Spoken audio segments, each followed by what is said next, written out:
Boom. What's up, y'all? Welcome to the Kenny Parker Show. We do this every Tuesday and Friday, 8 p.m. Eastern Standard Time. Big up to the ER crew, the early regulars on the check-in. Spook Round 4Q, you are first in the building. As usual, Spookstradamus is first. And so let's run through the PSA real quick. Rule number one, get the book. If you don't have the book, the link is in the description below. For those that's new to the channel, it's the origin story, the true origin story, BDP, Kenny Parker, Karras, one, the whole family, a lot of behind the scenes stuff. The link is in the description below. You get the whole description of the book. So if you don't have it, get it.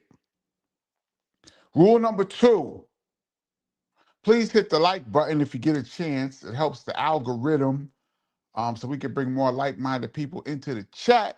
And I hope Tracy will remind us when she gets a chance to hit the like button. And third, big up to the Rewind crew who's going to check this out later on. I had a couple things I wanted to talk to you guys about, but let me run through some shout-outs real quick. First of all, let me make this a little bit bigger so I can see. Did I make it too big? No, I didn't. Kenneth Smith, what up? Gregory Nettis, what up?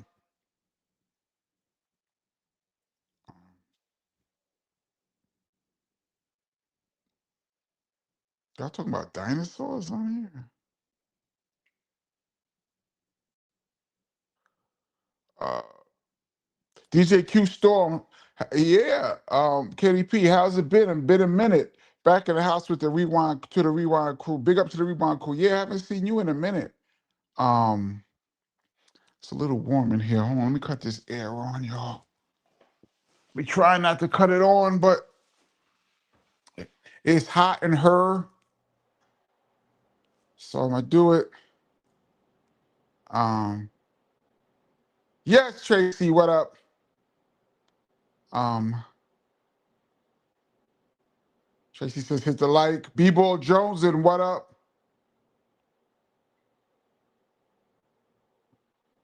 Uh, let's see. Not too many of the ERs in the building right now. Are y'all talking about UFOs? Don't get me started. UFOs are now called UAFs, unidentified aerial UAP, unidentified aerial phenomenon, and they've started releasing files for some of them, and what they're releasing is trash, y'all. I'm not going to jump too deep. We can go deep in the UFOs if you want, because I love all of this stuff. But basically, the government is playing with us. They're giving us little bits and pieces of stuff, blurry video that looks so blurry. It's worse than I've seen footage of the 1800s pictures when they had the big cameras that you had to stand in. You had like a cover over the camera, and they held up the big look like gunpowder and went boom when they took a picture. Those pictures are clearer than what the government is trying to release to us. I've seen Charlie Chaplin movies with clearer footage than what the UFO footage they're trying to release. And then they're saying they're releasing stuff and then debunking some of the release stuff. And then they're trying to tell us you make up your own mind. What do you mean you make up your own mind? You're the government. You're supposed to be telling us what's going on. Don't fall for it, you guys. It's a distraction from what's really going on in this world. They're throwing everything but the kitchen sink at us. Riding Dirty Face early, thank you so much for your contribution to the channel. What's good, KP? Sup, chat. New Mexico in here. From the Irish. Salute from this Irish man to all this. June 19th, donate here for a righteous cause. Thank you so much. Yes, and happy Juneteenth. I said June 19th. It's June 19th.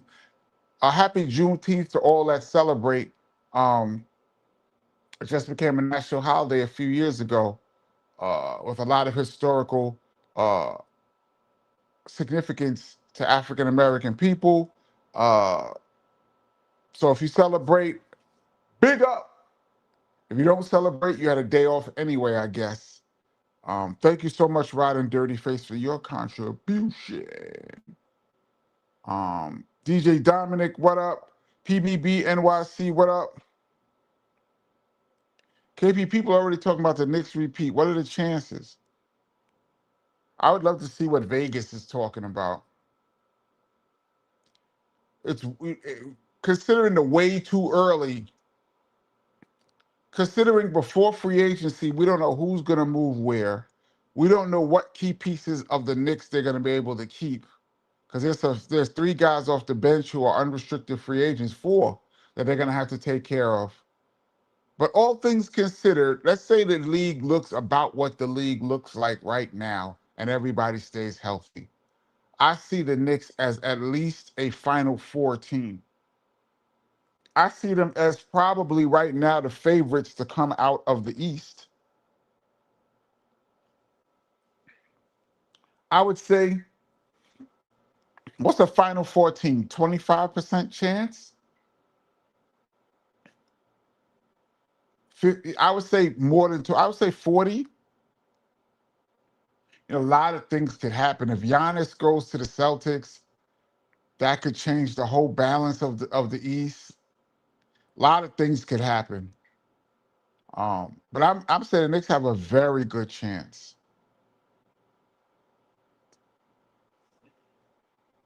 If the Knicks are playing the way they're playing right now, I would put it in the 80% chance, but who knows?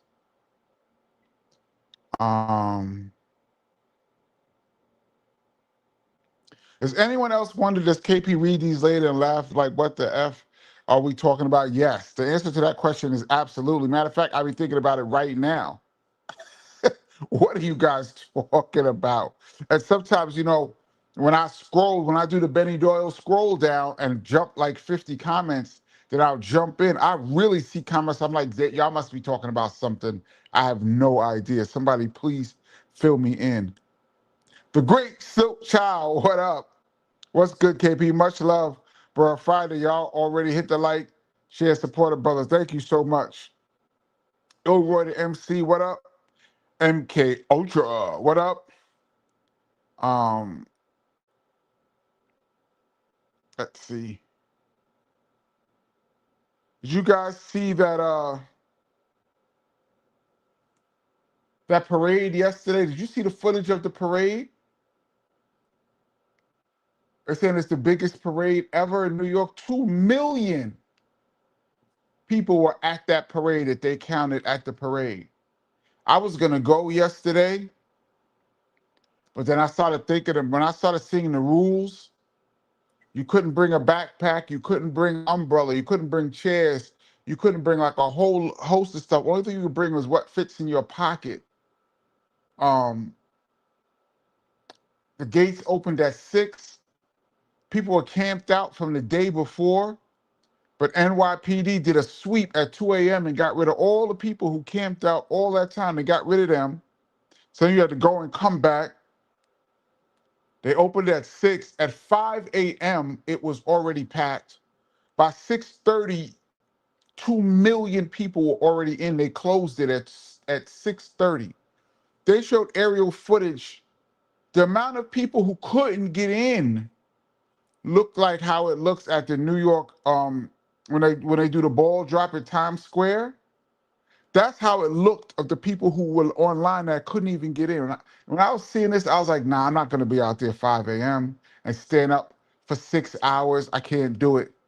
But big up to New York, who turned out once again to show the world how we get down here in the city.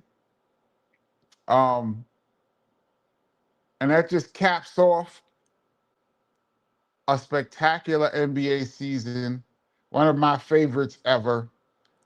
I just started, like you guys know, I just started watching basketball again really heavy because I had been off of it for a while because I really don't like the style of play. But this year was really great. That Mickey Ficky, what up? Cutie pie. Hey, hey. MK Ultra, best hip hop show in the chat on YouTube. Great work, KP. Thank you so much. I really appreciate it. We try to build a family here, keep it as positive as we can. John Lee, what up? Stephen Dorsey, I don't recognize that name. What up? Sweet Goldilocks, what's up? Um, Icon Paul says, sup, KP? Here's your menu for next week. Grits for breakfast, pineapple pizza for lunch, and Brussels sprouts for dinner. How about some orange marmalade for snack while I'm listening to Nervous by Boogie Down Productions? Philly Sheed, what up? LTKK, what up? Derek Mallory, Minneapolis. Mark Thompson, haven't seen your name in a while. It was his kid. You got me crying with the 1800s camera covers. Yeah, you ever see those footage from the coal miners or like those original cowboys from like 1890, and they show you the pictures? It's clearer than the UFOs, man. How is that possible? They got cameras, they got satellite imagery that can take a clear picture of you standing on a corner from outer space. But you can't get us more than a grainy picture of a UFO? Stop playing, man.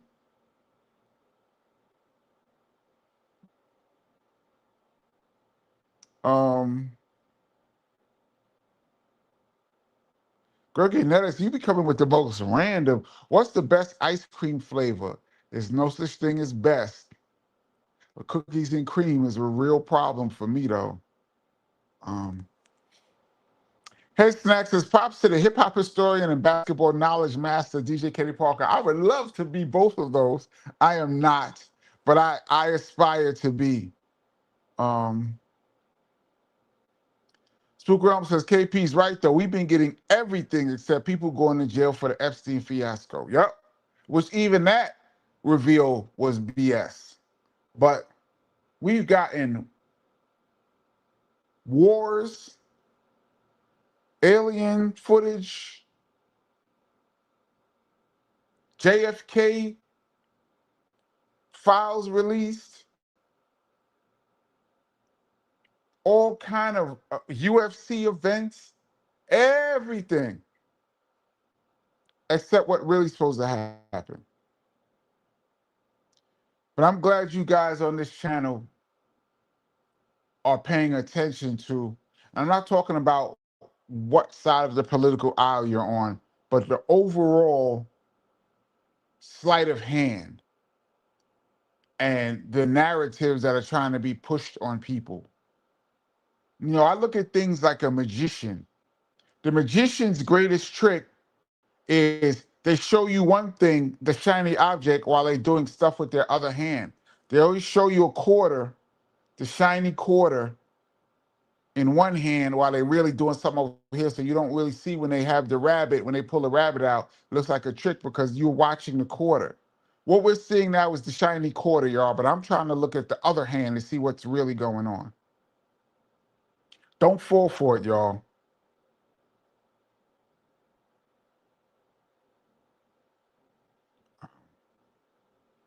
Samuel Gervais, what up? Riding Dirt says, Knicks repeat, would love to see it. As would I. It's going to be really hard to repeat. It's really, really, really hard.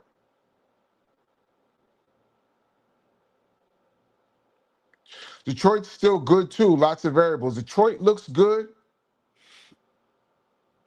I think Boston, if they keep Jaylen Brown and let Tatum get healthy, if they run that team back, they're going to be really strong. Atlanta looks like an up and coming team. And depending where Giannis goes, all of these things are factors. We're just talking in the East. OKC is going to be right there in the West. Denver's going to be right there. The Lakers are like two pieces away, really. A healthy Luka, and they're right there. They were right there last year. It's not going to be easy, but the Knicks have a really good chance.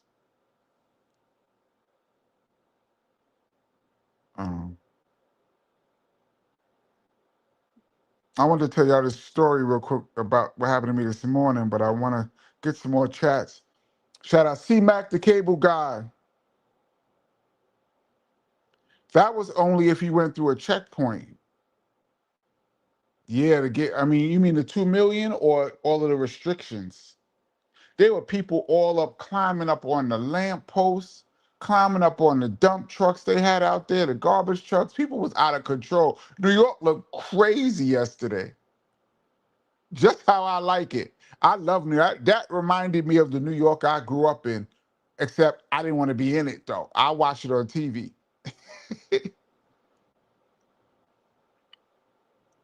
Patrick, why? To win a championship, you need talent, health, coaching, selflessness, and luck. The Knicks had all of those elements, and that's why they won. Exactly. In a nutshell. Vincent Ross, was BDP cool at third base? First of all, MC Search and BDP go all the way back to the beginning. I don't know if you have the book, Vincent Ross. If you do, I go into detail about MC Search, um, relationship with BDP. And so that goes back to 86. And then uh, Pete Nice, we did a couple shows at third base in my time. I just met Pete Nice really a couple years ago for the very first time. And we talked for about an hour. And he played New York City high school ball. He was a very good player. He played New York ball the same time that I played New York ball in high school. So we knew all of the same people. So we had a really good conversation about basketball mostly. Pete Nice. Shout out Prime Minister Pete Nice. Um, but yeah, BDP was cool with third base, but really cool with MC Search. Um, the next thing you know, KP gonna be like, the world is flat. At this moment, I do not believe the world is flat. It's a great question. KP, if you were a star player, would you have sacrificed some of your contract to help build a better team around you? Team together, everyone achieves more. I would say no early in my career. Um, Sports is a business, and you are trying to make the most money to take care of your family first. And these owners do not love you. They will, if you get hurt, they will not want to pay you. They'll pay you and trade you. They'll tarnish your name to try not to have to pay you. It is a business first, and I'm trying to get my money. Now, if I was in a position like LeBron, KD, these guys who have made hundreds of millions already and are towards the middle to ending part of their career, and they can take a little less to put more people around them to make their chances better of winning a ring, I would do that. Um, Sometimes you take less and you get more on the back end so that you can build something now. That I would do. Like if I was LeBron right now, looking for a place to possibly have another shot at a ring, I would look at a pay cut. He's trying to get another 50 million this year, but the dude is a billionaire. So not counting anybody's pocket, but in that instance, I would. Jalen Brunson, they said, took less money. I don't know if I would have done that at his stage in his career. What is he, 28 years old? Probably not. And what's crazy is he wanted to take less money to stay in Dallas. They wouldn't give it to him. Crazy. Nico, man. We're not going to get into the Nico Harrison conversation today. Tracy says, hit the like as you enter the chat, please. Thank you so much, Tracy. Yes, please. Mint chocolate chip is nasty, Sydney Rhodes. Um, Caesar Rio says, DJ Kenny Parker speaking the truth. God bless you. Thank you. Well, I speak what I think is the truth. Um, from my point of view, I could be wrong. Whenever I'm wrong, I'll say I am wrong. Um, don't fall for it. Chocolate is the best. I would have to disagree on that too. OKC wants revenge too. I agree. They can want revenge all they want, but I tell you what, if the NBA makes a decision this summer to clean up some of that flopping, because they have flopping rules in place, but Shea Gilgeous-Alexander is a master at contorting his body to make it look like he got fouled. And it's not his fault. Don't hate the player, hate the game. He figured out the game. He is he's brilliant at looking like somebody's murdering him when he barely gets touched. If the NBA cleans that up, I could see 6 or 7 points coming off of his average, and that team will not be the same team. The Mavs with Cooper Flag and Kyrie, I see them being in the middle of the pack. Kyrie coming off of ACL, and Kyrie is what, 35, 36? They're going to be, I could see them being I don't know, man, almost like a playing team, in my opinion. I don't like making predictions, but I don't know about that. The real Chef Daddy, what's good? Haven't seen you in a minute. JT, what up? Um, Norman Radio checking in from Toronto. What about the Raptors?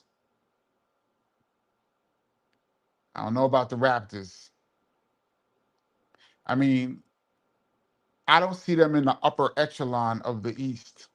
But then again, I don't like being like these pundits. That's why I don't like making opinions, because if you go back and look at the people who are supposed to be the experts and their predictions, they were almost 100% wrong. They almost, you have a better chance of taking a bunch of names and throwing them against a board and seeing what sticks and just putting them in that order as how accurate they were. So I don't really like making predictions, but as it stands right now, I don't see Toronto in that upper echelon in the East. Um, wow. Now that the Knicks won the chip, Brooklyn Nets are probably going to step up. Do you feel one correlates to the other? The Nets need a tremendous amount of talent to come in there. They need at least 2 big free agent signings. I think they have money. Um, I don't know. Because you're talking about one of the worst teams in the league. For them to step up they would mean a chance at a play-in. For if the Brooklyn Nets were a play-in team this year, that would be a tremendous job. You know whose time it is to step up? The Yankees. Pressure's on the Yankees now. I see this comment from time to time. You must be new to the channel. When will KRS and Scott LaRock Jr. settle their beef? When will? I don't know. That's a one-sided beef. I don't talk about that on this channel. KRS-One has not commented on it, so I have not commented on it. But I have a lot to say about this. So like I said, whenever KRS-One comments on it, I will do a whole special on this, because there's way more to this story than meets the eyes, you guys. But it's none of my business. Like I said, even though my name got put in it, but I haven't said anything. But when the opportunity arises, I have a lot to say. But to answer your question, I'm not even going to talk about this no more. I don't even know how to answer a question like that. When will? I don't know. When you see Chris, maybe you can ask him because I don't even know what to make of that.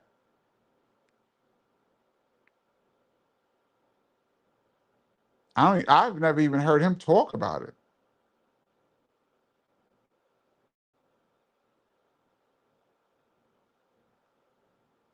Head snack. When is KRS going to release the video Love is the Message? I was at the show in New York City when he shot the footage for the video. Yeah, I was there too.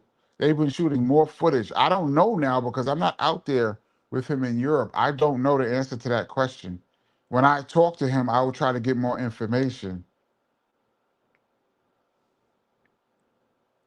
T-Mac said 55 million would have prevented him from becoming a free agent 4 years ago. Could you imagine? An extension.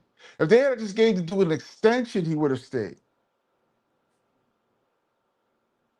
That's crazy. Two dudes they got up out of Dallas did not want to leave.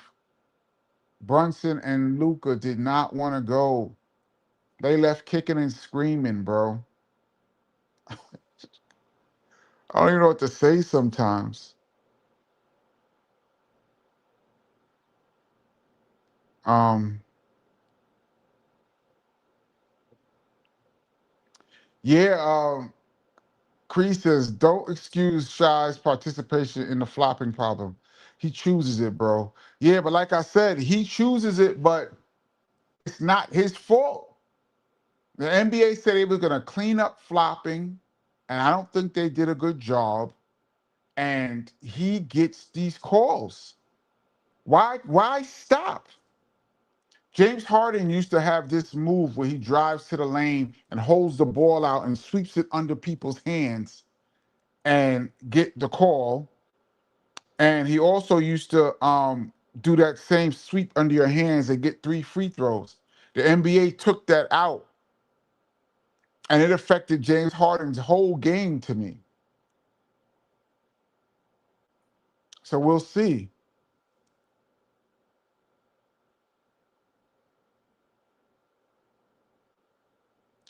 MMA said the pundits were right on the Knicks for about 53 years. No, I don't know, because I think in 1994, first of all, I don't believe in shoulda, couldas. I believe in what exactly happened. But I believe that the Knicks had a better team than the Bulls a couple of those years that they lost. And the difference was the Bulls had Michael Jordan, especially in 91. That year that Xavier McDaniels was destroying Scottie Pippen, so much so that Jordan had to step in and take up for Pippen. Do y'all remember that? The Knicks were better, and Jordan just changed things. In 94, the Knicks were up 3 games to 2 and needed to get one in Houston, and they almost pulled off game 6. And then Starks went completely cold in game 7. The Knicks could have won then. In 99, the Knicks were a real underdog. But the Knicks, they didn't, in 99, nobody had, the Knicks were an 8 seed in the East and went all the way to the championship. Nobody had that. These pundits be wrong, bro. Game 5 that just passed, Vegas had the Spurs. After all we saw, Vegas had the Spurs 5.5. Vegas had the Spurs 2.5 in Madison Square Garden. Wrong.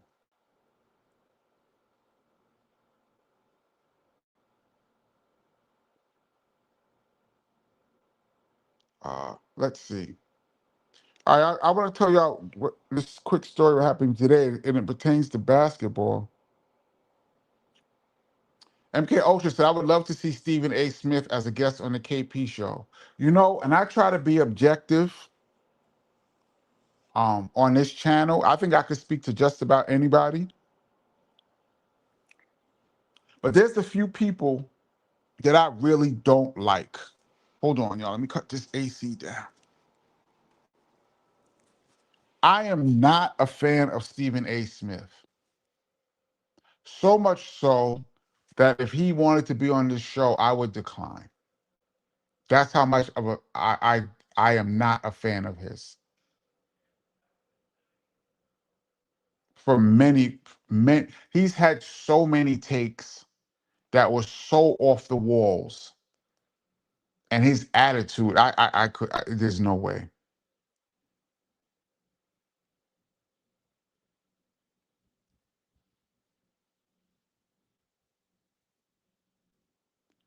Um, what's up, Kenny? I heard a video of Kara's new single. What is the message? I thought it was all right. Thought it was all right. Um, so maybe there is a video for it now. Not sure. I haven't seen it.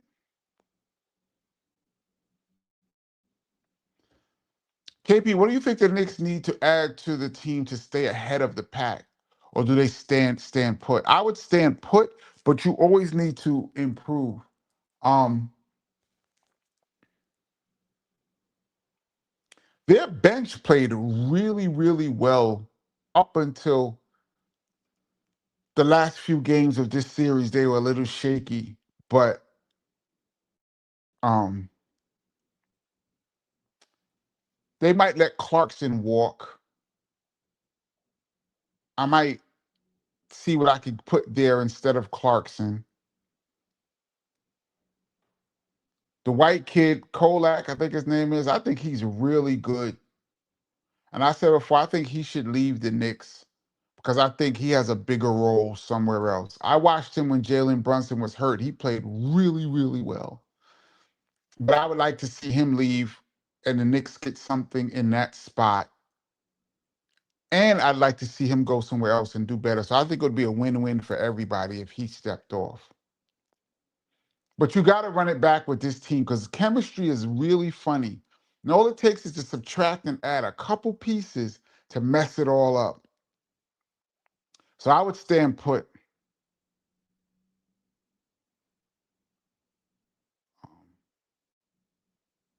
You said true. The Yankees need to win one, and I'm putting the heat on Judge now. Aaron Judge is an MVP. I think he's a multiple MVP winner, but he is incredibly quiet when in the clutch in the playoffs, like shockingly quiet. And now that we've seen what a clutch New York player really looks like, and we've seen it in the past, but in recent memory, it's really time for Aaron Judge to step up now and be the player that we think he can be. Jeremiah Woods says, Yo, KP, your hip hop stories are extraordinary. Thank you so much. And I have one coming that I've been lazy. I haven't shot it. I have one that I think is funny coming um, shortly. The Epic Fails series. I hope all of you guys out there have seen all of my Epic Fails. Some of them did big numbers, some of them did small numbers. I hope all of you guys out there have seen the whole collection. It's like 20 of them. But thank you, Jeremiah Woods. I appreciate it. Uh, hold on a second. Hold on a second. Vincent Ross, thank you again. Are you and chat fans? Are you and chat fans of Yacht Rock? I thought you were going to say Ad Rock from Beastie Boys. Are you kidding me right now? I'm a big fan of what they now call Yacht Rock. Matter of fact, Michael McDonald, the godfather of Yacht Rock, is one of my favorite artists of all time. I have a whole Yacht Rock playlist. I was just listening to it a few days ago. That's the era I grew up in.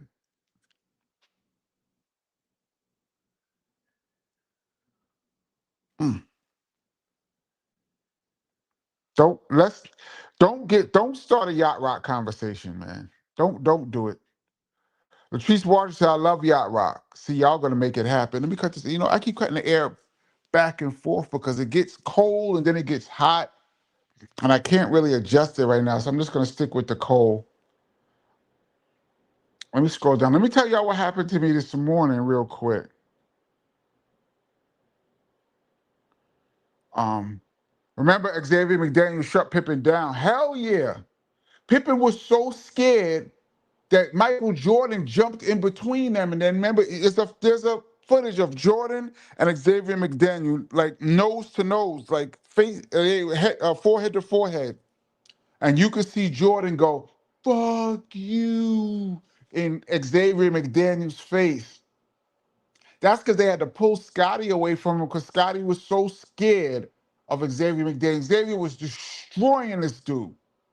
And Jordan just said, let me show the Knicks that you can't punk me, and then let me drop 50. That mic was different, man. Uh, Greg Annette says, Kenny Parker, remember you said there's no such thing as you don't like or hate. No, I did not say that. I said there's no such thing as dope and whack. It's just a matter of opinion.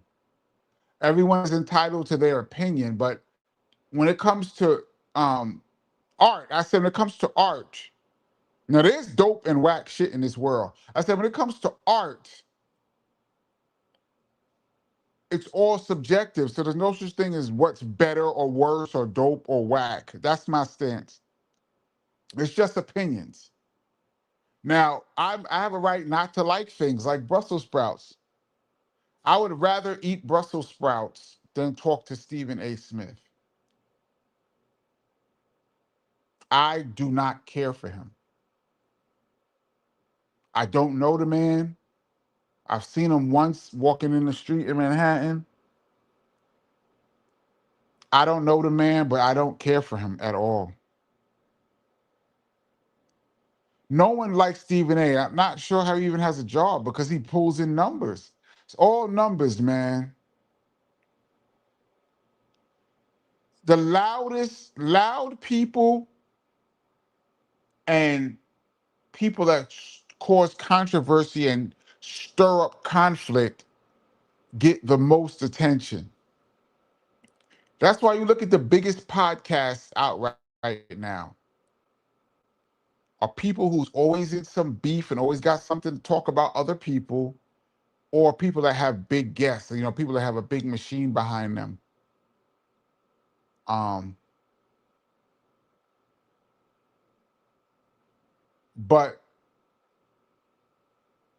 Stephen A is one of those guys. Just not a fan. Lindell says KPI agree, keep Knicks roster intact for the most part. Yeah, let's run it. Run that back. They're all like 28, 29. The whole team was in their peak. Greg Annette says Cool Kim is the next Kenny Parker guest. Let's see. I would definitely talk to Cool Kim. I would love to get Cool Kim one-on-one so we can get to all the facts. Straight facts.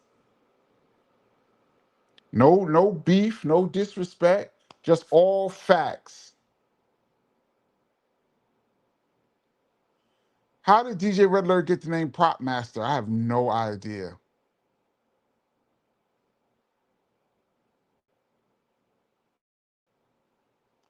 Why did you let D Nice DJ all the time? I don't understand what you mean by that. Let. Christopher Cross Sailing is the definition of yacht rock. One of the greatest songs of all time. I think that won Song of the Year and Record of the Year, if I recall. I would say that song, What a Fool Believes, are right at the top. Peg, Steely Dan, those kind of records are right at the top of the list. One of my favorite songs ever is Baker Street. That's my jam. Every time Baker Street comes on, I gotta stop everything and just feel them saxophones.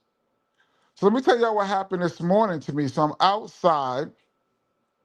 I do my early morning walk at about early, like 6.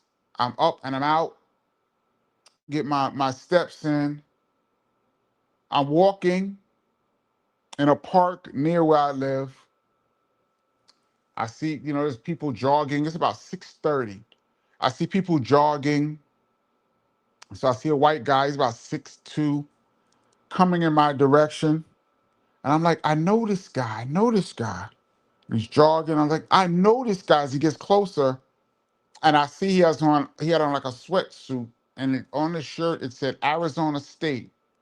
And I said, wait a minute, that's Bobby Hurley. And he's coming right at me. Now, I've mentioned on this channel before, I don't know if you guys are new to the channel. Those that's been on the channel know that I've met Bobby Hurley a few times. Um, when I was in college, me and my college coach went to St. Anthony's High School. My college coach was going to see Bob Hurley Sr. I'll get to him in a minute. And I tagged along with my coach. So we went to St. Anthony's. We went into their practice. And Bobby Hurley was their junior. He was a sophomore in high school at this time, but he was already a big star in Jersey. And he was there. I met him, met his father.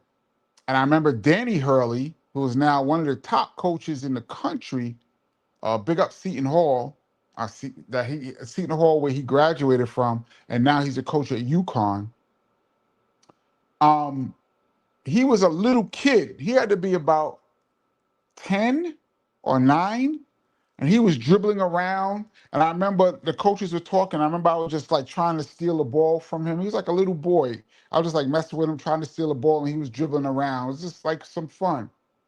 Then later on, I was in an open gym. This is when I had joined BDP by this point. I was playing an open gym with some of the guys from my school, and Bobby Hurley was in the gym out in Jersey, and we were playing, and we spoke for a quick second. So I've seen him around, like just what's up or whatever. This is in like 1990. So I haven't seen him since then. So now I see Bobby Hurley running right towards me. So I said, Bobby, like that. I said, Bobby. And he kind of looked at me, and he just kind of kept going. I was like, Bobby. And he turned around like, okay, this guy knows who I am. Let me say what's up. And I said, it's Kenny Parker from BDP. And I felt like I should have said KRS-One, but for some reason I said, it's Kenny Parker from BDP. And he stopped and he looked and he said, yo. He said, it took me a second to place the face. That's what he said. And he said, yo, what's up? And then his whole demeanor changed. He went from like, let me stop and say what's up to this fan, to he stopped and like started coming over like, yo, what's good? And he said, it's been a minute. And I was like, yeah, it's been decades. And then he just started talking to me. He just started telling me like, yo, I'm taking a year off from coaching. Um, I'm no longer at Arizona State.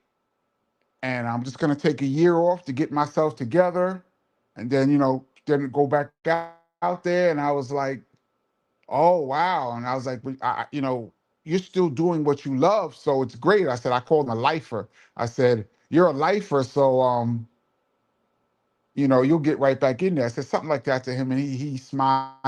And then I was like, I've been watching your success over the years. Congratulations. And he said, thanks. And he looked like almost like he wanted more conversation, but I was going in one direction and he was going in the other. I didn't want to be too much. I already felt like I was being too much by cutting him off while he was jogging. And I was just like, say what's up to your family, even though I don't really know his family like that. And he said, all right. And then we left. And as I was jogging, as we were going in separate directions, I was like, damn, um, it would have been dope to have him on the channel. To talk basketball with Bobby Hurley would have been incredible.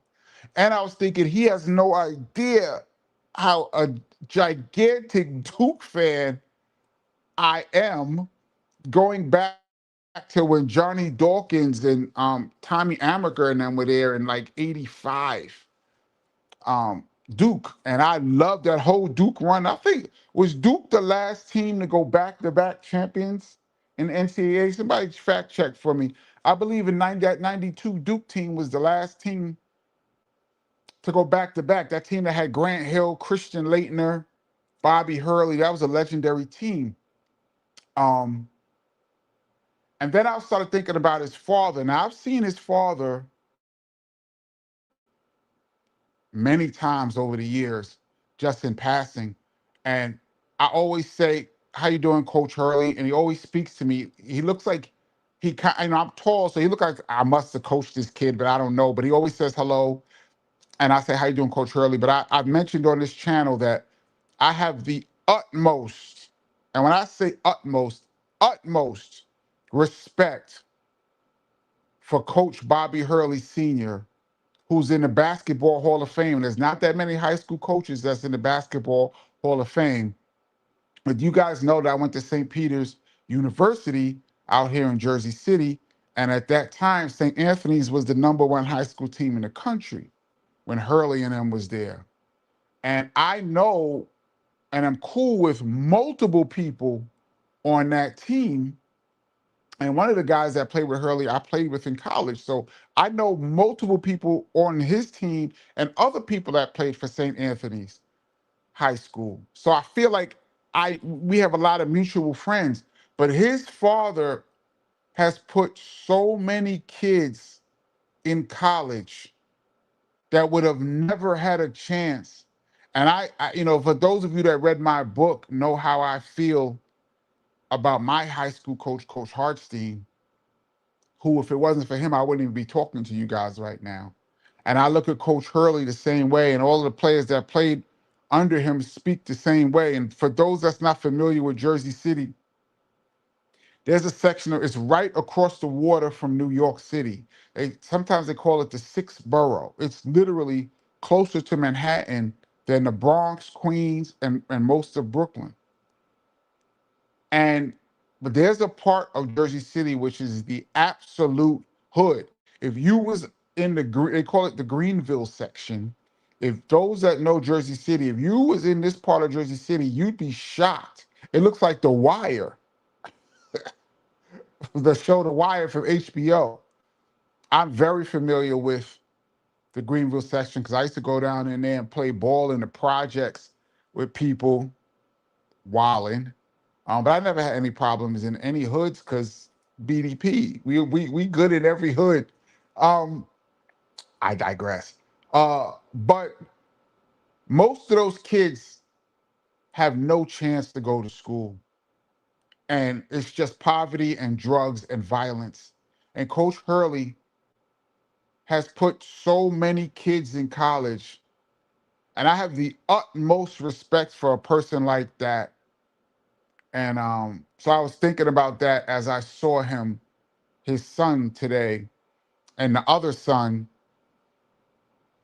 Um, they wanted him to coach the Lakers. Weren't they trying to get Danny Hurley to coach the Lakers, and he turned it down and went back to college? But that's like a whole just famous basketball family. So anyway, I saw Bobby Hurley this morning, and we had a brief conversation. And I should have got his number or whatever, but I didn't want to be too much. But it would have been dope to get him on the channel. And big up to him. Big up to all the people from St. Anthony's that I know and that Coach Hurley helped. And big up to his father. All right, let me jump down a little bit. That was my this morning adventure. And I left feeling really good um, after that. I'm going to jump down a little bit. Crisscross Ride Like the Wind is up there. Do do do do do do. Kenny Loggins got a few. This is it. Kenny Loggins with Michael McDonald. Mike McDonald's on some giant yacht rock records. He's in Peg. He's in This Is It with Kenny Loggins. What a Fool Believes. Doobie Brothers. Minute by Minute. All of those songs. Um, Shout out to Steely Dan. Yeah. Bobby Hurley really is a Blue Devil. Yeah, Duke was one of the most hated teams um, back then, but I was down with Duke. Um,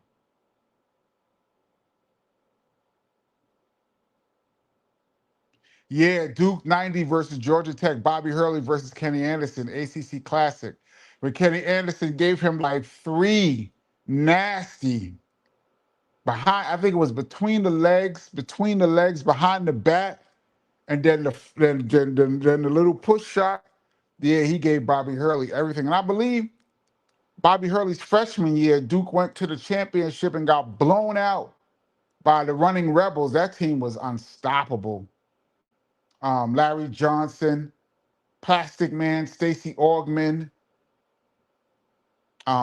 Anderson Hunt, that was my dude. Um, and then I remember Coach K in the locker room, they lost by like 30, and Coach K said something important. He said, I want you guys to remember this feeling because it's never going to happen to us again. And the following year, they came back and beat UNLV, and then they won two in a row. That Kentucky game where Christian Laettner hit the last second shot, these are all legendary games, man. Uh, oh, boom. Florida just did it. My bad. Thank you, C-Mac. Florida just did it. City Road says Duke had great squads. Never a fan, though. Yeah, they did. Um, Patrick Wise says, KP, Bobby Hurley probably thought you was a former UNC player and wanted to run the other way. And when I said BDP, I was like, damn,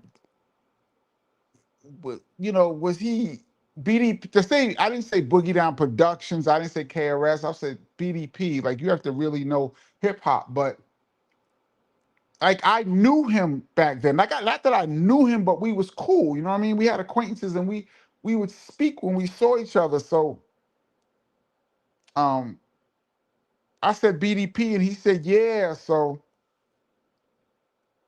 um, it was good, man. Come on, KP. You know Villanova with Brunson went back to back. How can I forget that too? I'm tripping, y'all. Thank you, B-Ball. I'm tripping. I'm tripping. Vincent Ross again. Thank you. Don't forget Pablo Cruz and Ambrosia. Pablo Cruz got a couple. Ambrosia, they got big ones. The big one or one that I know. Toto got a couple. Pablo Cruz got a couple nice ones. Yacht Rock. We can have a whole Yacht Rock conversation on here, y'all. I'm about to pull up my playlist. Don't mess with me. I'll pull up my playlist and go in. Um, let's see. The Wire, my favorite show ever. Yeah, it's probably in like my top three. Um,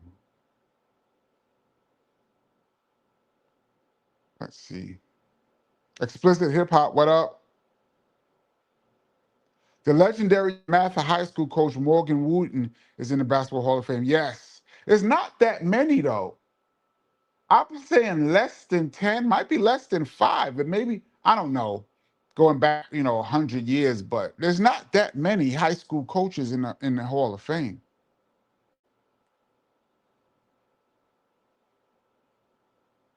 UConn went back to back most recently, arriving under coach by Danny Hurley. I thought they lost one in between. My NCAA stats are all messed up, y'all. Y'all killing me right now, which is great. Um, I know Danny Hurley wouldn't remember me. Like I said, I saw him when he was 10 years old, but uh, I knew people that played on his team though that I'm really good friends with. So who knows?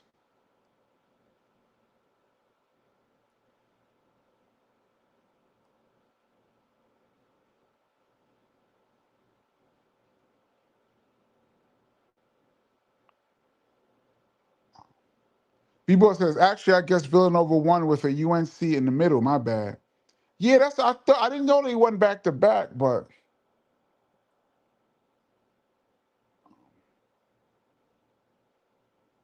Johnny Dawkins is my favorite Duke player. He was ridiculous, man. Ridiculous.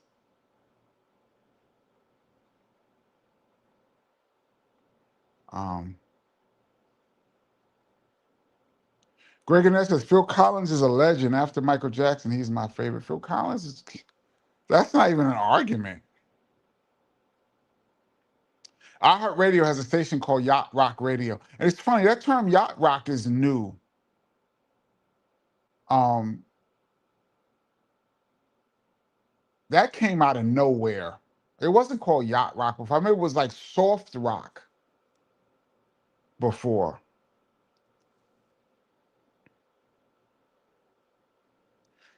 T. Dyson, Danny Hurley was using the Lakers offer to get a new contract from UConn. Smart move, yes. So he was like, pay me or I'll go to the Lakers. But I think the Lakers really had an offer on the table, though. JJ Redick might have been their second choice, right? Boz Scaggs Lowdown was a great yacht rock song, one of the best ever. One of the best ever. If you guys who haven't seen my Epic Fails Will Smith breakdown, for those that saw it, you'll know how I feel about the song Lowdown.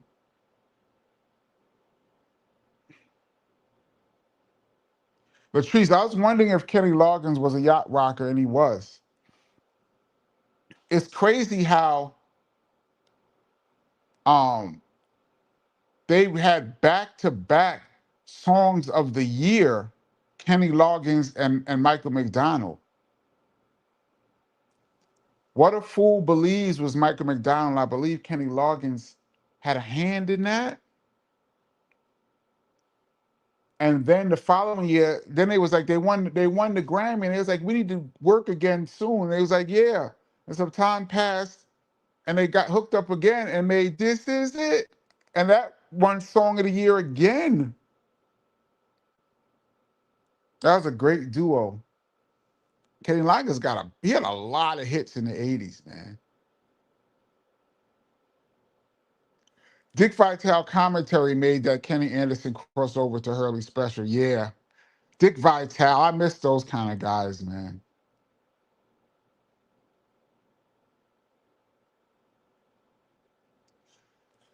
D says, KP, Bobby Hurley is a BDP fan. Really? I don't know, but like I said, when he was in high school, I used to live in Jersey City, so I used to be around. Like,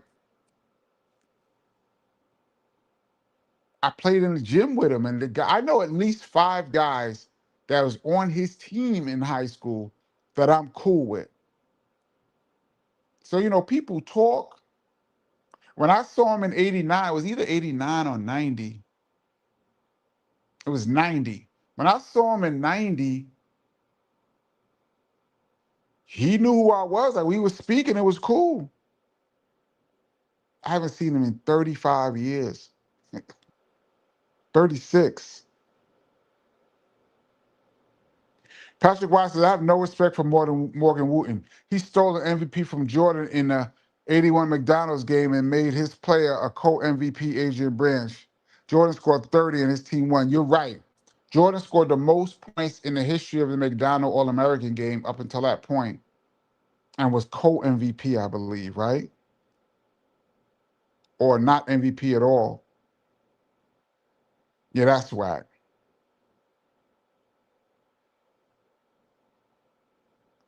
See, Max said he probably ran off saying, what the F is BDP? He might have. Maybe he was just speaking to me just because I acted like I knew him. I don't know, but he stopped. And when he said it took a minute for the face to come to me, that's what he said. Then after that, his demeanor changed. So I don't know if he thought I was somebody else or not, but he definitely stopped and was like ready for some conversation. Um, Toto Africa, DJ Jazzy Jeff goes in on that mix. Toto played on a lot of these other yacht rock songs. They were like a band that people would hire, a great band. They played on Michael Jackson's album Thriller, and they were like a go-to band. So they played on a lot of different songs. Kenneth Smith, Kenny, random. How much sleep do you personally require? I'm always sleepy. I don't sleep well, so I probably get like 4 or 5 hours at night, and then at some point in the day, I try to get a nap. I feel like I require 7 or 8, but it's not consecutive. uh,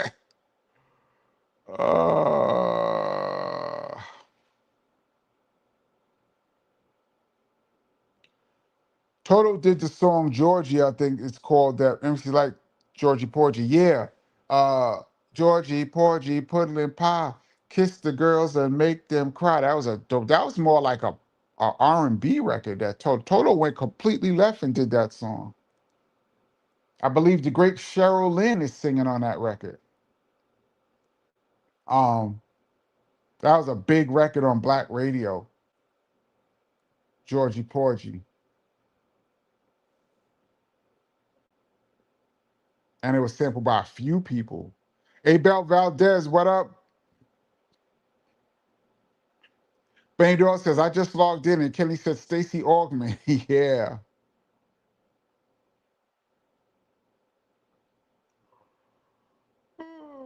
Patrick White says Dick Vitale lost his mind on that chips move by Hurley. Yeah, shout out to Kenny Anderson too. That's the homie too. And Kenny Anderson agreed to come on the channel and talk, y'all. I just haven't had a chance. Somebody was going to connect that because every time I saw Kenny Anderson, we always stopped and had good conversation. Not long conversation, but we exchanged pleasantries. He's a BDP fan for sure. Um, and a mutual friend had asked him if he wanted to come on the channel, and he said yes. I need to work on that. Is he still the number one scorer in the history of high school basketball in New York? He was ridiculous, man. Anyone mentioned Baby Come Back by Player? No, but that was a great record. Baby Come Back. I used to listen to I used to listen to WABC. I told you guys, I mentioned you guys on this channel how I discovered AM radio, and all of the yacht rock records were on there. Um, Leo Sayer, all of these people. Just great times, man. Vincent Ross, Total Waiting for Your Love is fire. I gotta go back and listen to that. I'm down with Toto. Def Rocker says, I just heard a snippet of Kane dissing Max B coming out new LP. I saw that, but I thought it was just Kane rhyming. Like Kane did a freestyle and they tried to say it was towards Max B. A few weeks back when Max B made his comment, but I didn't see where it was towards Max B. It was just a rhyme. Now, if Kane is using this moment to come up with a whole album, trying to, ride the momentum, I can see him doing that. Even though I don't even see why he need to respond to Max B. I would think that comment is beneath Kane. I feel like the hip hop community commented for him.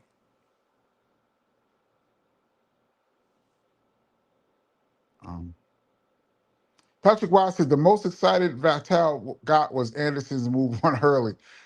When Shaq in the McDonald's game grabbed a rebound and went coast to coast, and anything Marcus Liberty did, he loved Liberty. Shout out to Dick Vitale, Diaper Dandy.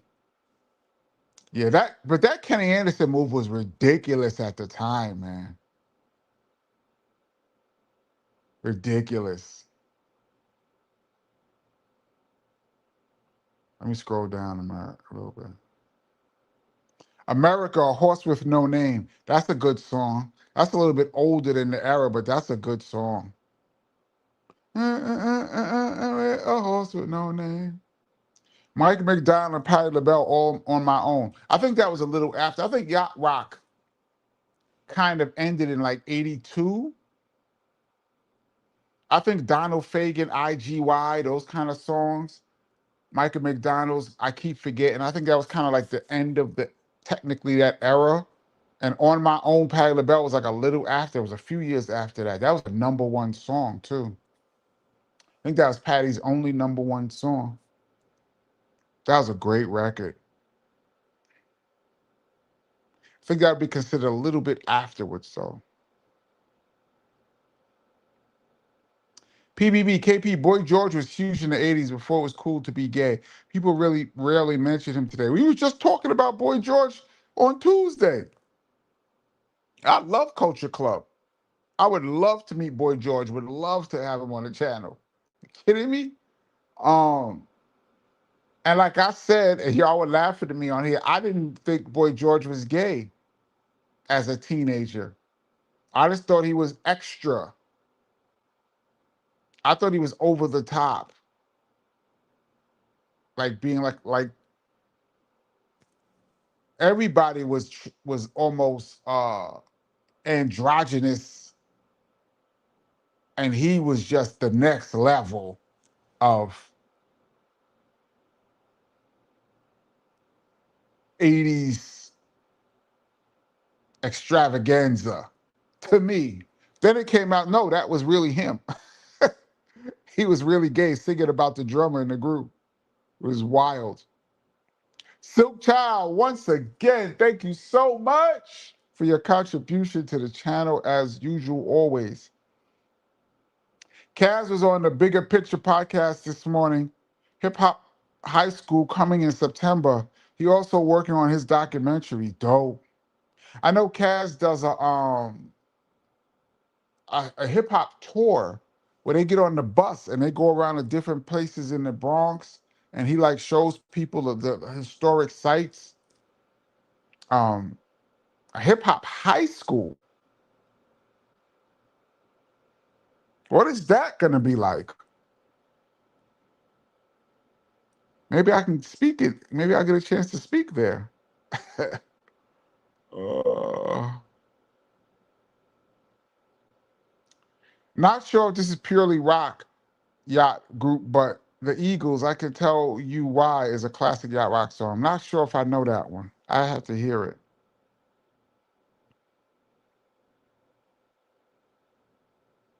KP, they knew Jordan was going to be the greatest.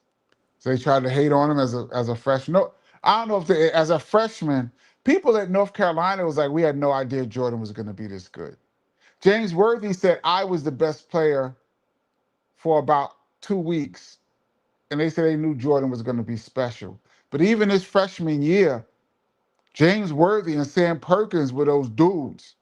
Jordan was like the third guy on that team until he hit that jumper against Pat Ewing. Pat Ewing must have nightmares about Jordan. Jordan cost him so much in his career. Imagine with no Jordan, Patrick Ewing would be spoken of way differently. Patrick Ewing would probably be a top 10 all-time center. We'd be talking about him in the top 5 centers of all time. He went to the championship 3 times in college and only won one. Now, I'm not going to say only, won one. He would have definitely won one without Jordan. And I think the Knicks probably come out of the East at least twice. That game, the Charles Smith game that I hate to even talk about, was tied 2-2, and I went into game 5. Knicks could have won that game. I thought that series, the Knicks had a really good chance. Didn't Patrick Ewing miss like a turnaround jump shot from 3-point range? And Knicks could have won that. And like I said, that 91 series, I thought the Knicks were better than the Bulls. But, you know, I could think anything I want to think. The Bulls won. But if you subtract Jordan, and Ewing is probably a top 5 center all time.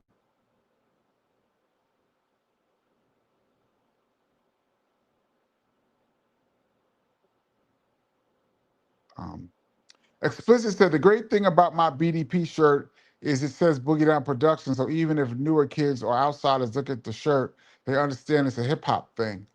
I hope they do. At this point, Boogie Down Productions has not existed since 1993. Um, I hope they do. I said BDP today, and somebody act like they knew what I was talking about. Cindy Rose says human nature comes from Total Light Ray. Yeah, it was a mistake.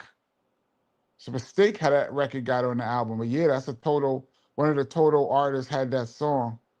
And he wrote it about his daughter. CMC in the place to be. What up? Um,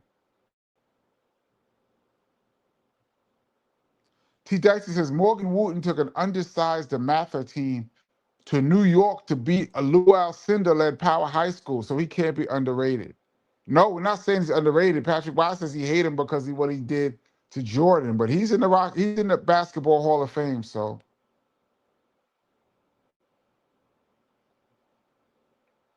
Aaron says keep singing. Oh man. Uh,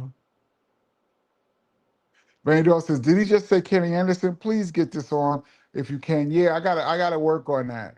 That's me slipping because the guy who knew Kenny Anderson said he agreed to come on the show.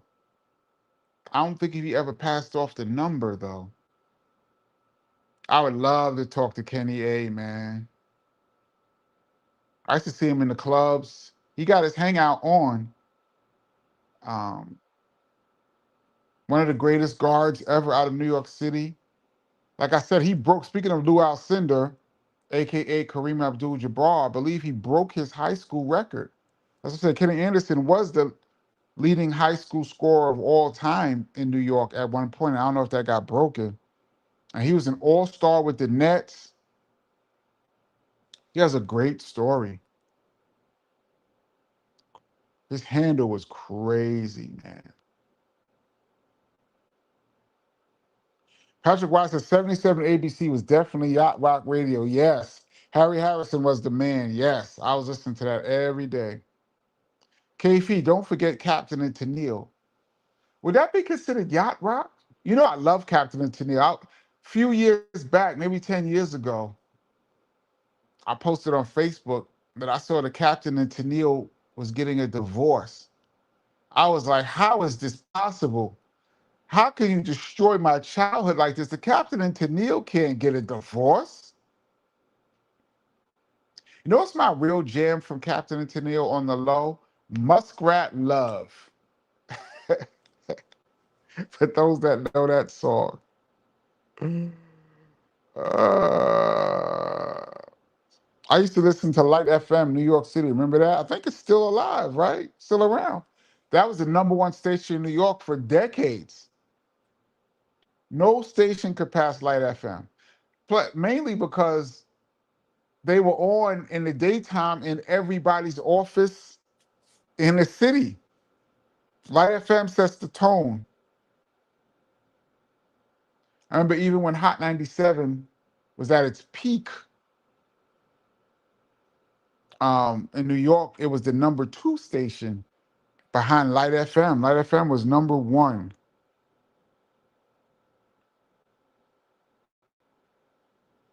Fly Like an Eagle is dope. Steve Miller Band. I never hear people play that in the yacht rock section, but I would definitely put that there. Um, yeah, Dick Vitale said, we got a barn burner, baby.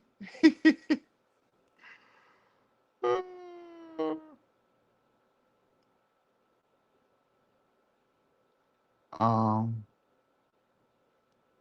Hype Star says, so who are the black people who represent yacht rock? It seems to like it was an all white people in retrospect, or is that what smooth jazz became like James Ingram?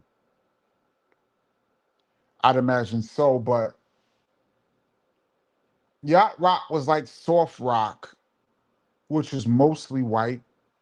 I would say a black yacht rock song they play a lot is Grover Washington Jr.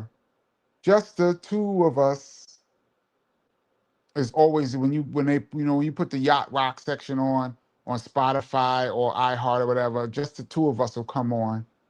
Shout out to Bill Withers and Grover Washington. Um, what's this other one by Bill Withers? Lovely Day might be in that mix. So Bill Withers might be the black yacht rock guy. I can't think of any other R&B/jazz songs that would be in that category. I'm pretty sure there were a bunch of black musicians who played. And yacht rock is basically. I know most of you guys, have you seen the yacht rock documentary? I think it was on Netflix. It was excellent. Um, yacht rock is basically white guys doing R&B. It was their version of R&B. Turned out sounding like soft rock. That was their version. So it had its roots in black music, but um, there's not that many black dudes. uh,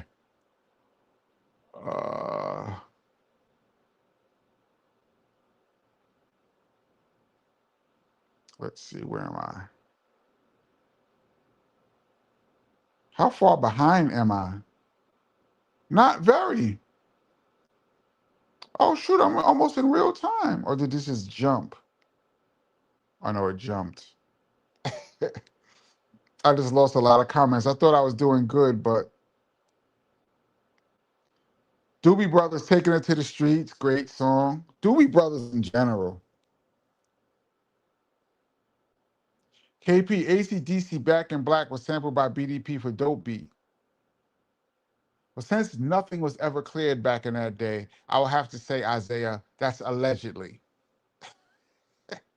Don't get us in trouble 40 years later.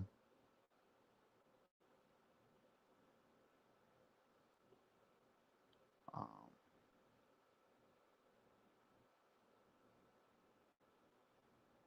ooh, who brought up the Turtles? Happy Together is the jam. I think KRS sampled that. Who did he use that for? Sly and Robbie? Happy Together was that. That's a great record right there.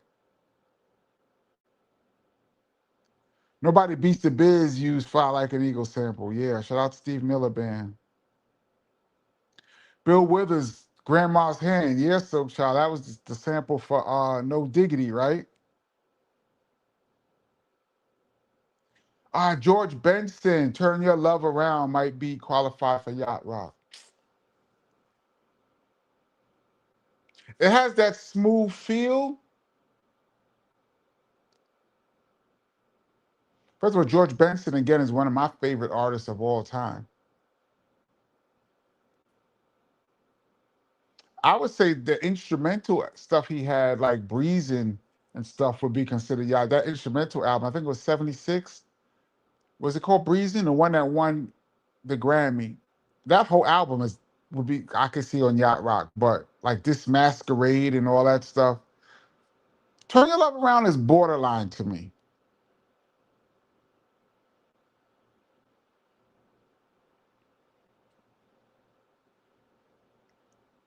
XM has a yacht rock soul station on the app only. Yacht rock soul. That's interesting. KP, what about Lenny Kravitz is still doing rock music? That dude been around 100 years. I saw a picture of Lenny Kravitz. He's like 60 something. Dude look like he's 30. He's living good. Al Jarreau is a classic black yacht rocker. Well, he's a jazz artist. But you consider Morning was his big crossover record. When you consider Morning yacht rock, I would put that in there. But when they play the yacht rock mixes, these songs don't never really come up. But Morning Mister, Morning Mister Sunshine, man, that record could definitely be in there. George Benson, Love Times Love. That's my jam. I was just listening to that the other day. Love George Benson, man. Would love to meet him. Patrick Watson, KP Melly Mel said he got the idea for the message from Stevie Wonder's Living for the City. Yeah, Stevie and Marvin really were the ones that really cracked open the conscious movement in R&B. Um, I don't know what came first, What's Going On. That's the landmark conscious album, or Living for the City. I don't know which one came first at that time, 71. But Living for the City, I was talking to my friend the other day about that. That record scared the life out of me as a kid. Um, one of them scared straight moments. I had to be really young. Like my first memories of music, Living for the City used to be on the radio, and the end part where the guy gets off the bus and he says, New York City. He says, skyscrapers, everything. Dude just got off the bus. And some guy walks up to him and says, hey man, hold this package for a second. He's like, what? And the guy hands him a package.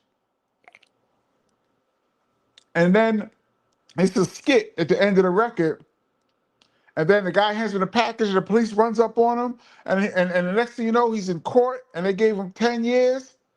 And then the judge and the police like, get in that cell. And they said, I was so scared as a little kid. That scared me so bad. I was like, I'm never taking anything from anybody I don't know. It didn't take much to scare me as a kid. Living for the City was the scariest record. If I ever meet Stevie Wonder, I will tell him, you terrorize a little boy with that song. It was that song, and it was Sly and the Family Stone, Family Affair. The way his deep voice sounded on that song used to scare the hell out of me as a kid. They used to call Bobby Caldwell the Blue-Eyed Soul Brother. Yeah, I didn't know Bobby Caldwell was black until decades later. And he got one of the greatest ballads ever. 1978, he's still touring off of that. Shout out to Bobby Caldwell. Hall and Oates. Yeah, Sarah Smile is a big yacht rock record. Um, that's one of the class. That's a top 10 right there. DJ Greenhorn said no sample snitching.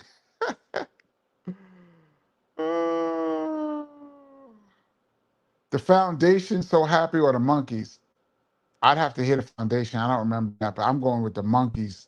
I know that one. AP Fleetwood Mac player. Well, Fleetwood Mac is one of the great groups ever.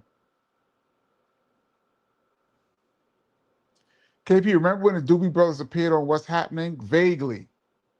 They sung What a Fool Believes, right? I think.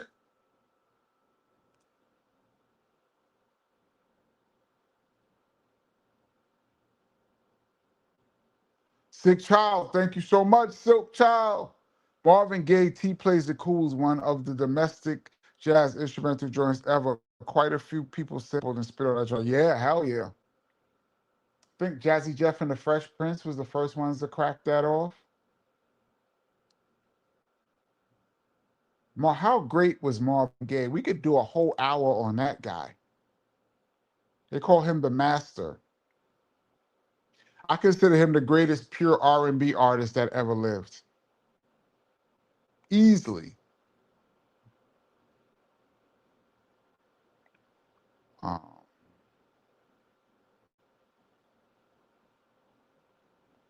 didn't Whitney Houston make one of Bobby George Benson's songs? Yeah. The Greatest Love of All. Yep. Joey Joe, Crusaders, Street Life. We used to have that record on 45 when I was a kid. Street Life. What a wonderful voice she had.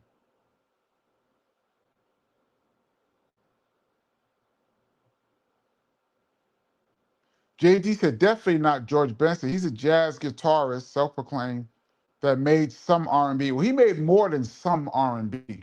First of all, he was one of the greatest jazz artists who ever lived and one of the greatest guitarists who ever lived in the 70s. And he won the Grammy. I think he won Best Instrumental, and he won like a bunch of Grammys in '76, I believe.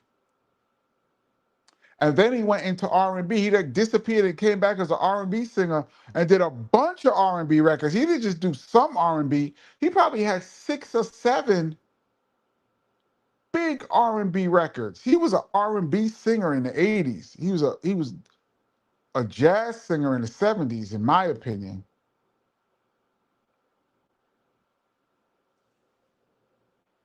So it's my opinion.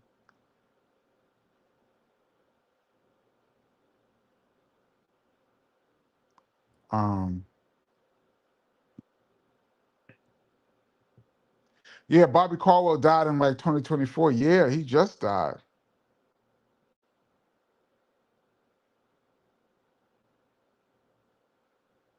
What's up, Sydney? Um, Patrick White said, my childhood scare song was Papa Was a Rolling Stone. Yeah, that's up there. Matter of fact, I remember asking my mother, what does that mean? Papa was a Rolling Stone. What are they talking about? My mother had to sit down and explain to me um, what a Rolling Stone was, what they meant by Papa was a Rolling Stone. Yeah, that was a scary song. Absolutely. That bass line was all haunting. That's a good one, Patrick. Why? Vincent Ross. Are you a fan of the Talking Heads? Well, yeah, I'm a fan of Once in a Lifetime. They got another one too. Oh man. It had the weird little what's the name of that song? I can't remember. Once in a Lifetime is my song though. Um yeah, Tracy, salute Silk Child as usual. Philly She says, Give Me the Night, which was a huge record. Um, Shout out Rod Temperton again. You know, we talk about him a lot on this channel. Turn Your Love Around, 2020. George Benson had non-jazz, had some non-jazz, a bunch of them. Turn Your Love Around, Never Give Up on a Good Thing, Love Times Love, a bunch of them. I'm forgetting some. This for me is a top 10 yacht rock song. Leo say I mentioned Make Me Feel Like Dancing. That's a top 10 song for me. Um, I don't know about other people. For me, that's way up there.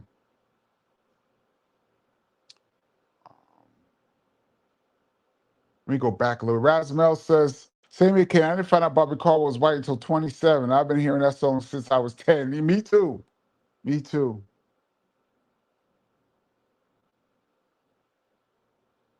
Um, KP, so the Turtles and Monkeys are considered yacht rock? No. No, not to my understanding, but someone mentioned the Turtles Happy Together, which is my jam. But I wouldn't consider that yacht rock.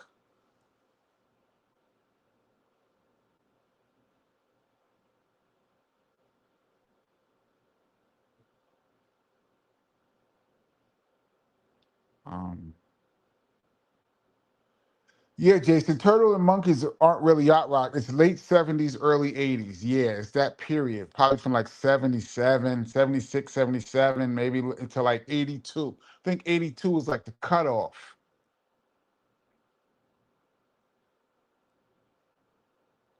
Who is the girl? I'm having a brain freeze right now. Who is the girl who sang on Street Life, the Crusaders Street Life. But who's the girl that sang it? How can I not remember her name? Because she has a few records that I like. But right now, I always have on this channel brain freezes. What is her name? I can see her face and everything.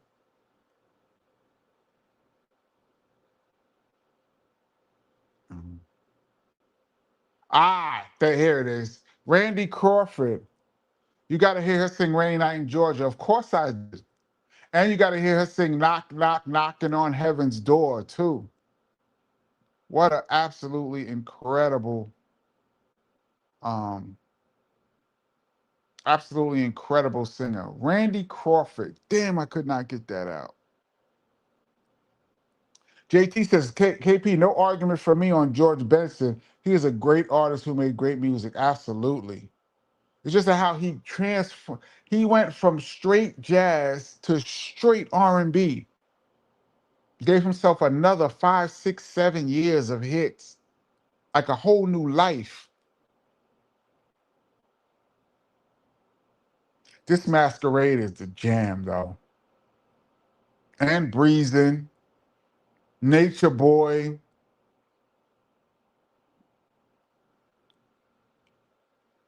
We really grew up at a great times, y'all. I was saying it I was saying it on Tuesday. Hate being that old guy, man. Talking about my days.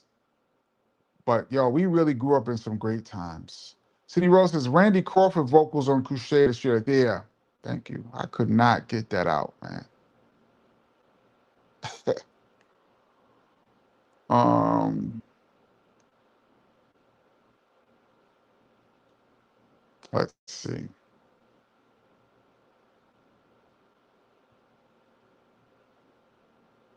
Let's see.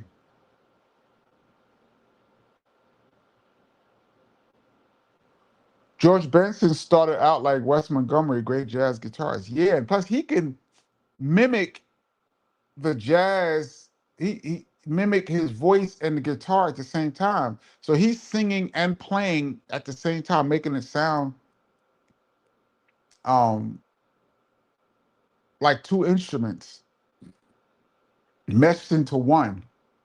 On Broadway is another one of my favorite George Benson records.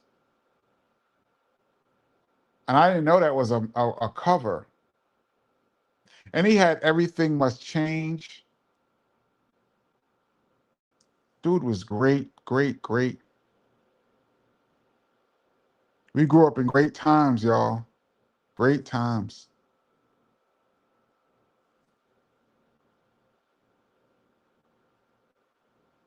Wait a minute, CMC. Um, Thank you so much, CMC, as usual. Thank you, thank you, thank you. Redman recent interview stated how he met Eric. He caught Eric giving his phone number to a manager backstage and literally memorized it, the slit piece of paper, and the number on it called 30 days until he caught him. Or called 30 days straight. You want to hear something crazy? Y'all not going to believe me. I was going to do this as an epic fails, but then I was doing some research and I wasn't sure about the second part, so I didn't do it. I was there when Eric Sermon met Redman. And I believe I was there when Redman and Method Man met, too. I'm like Forrest Gump, y'all.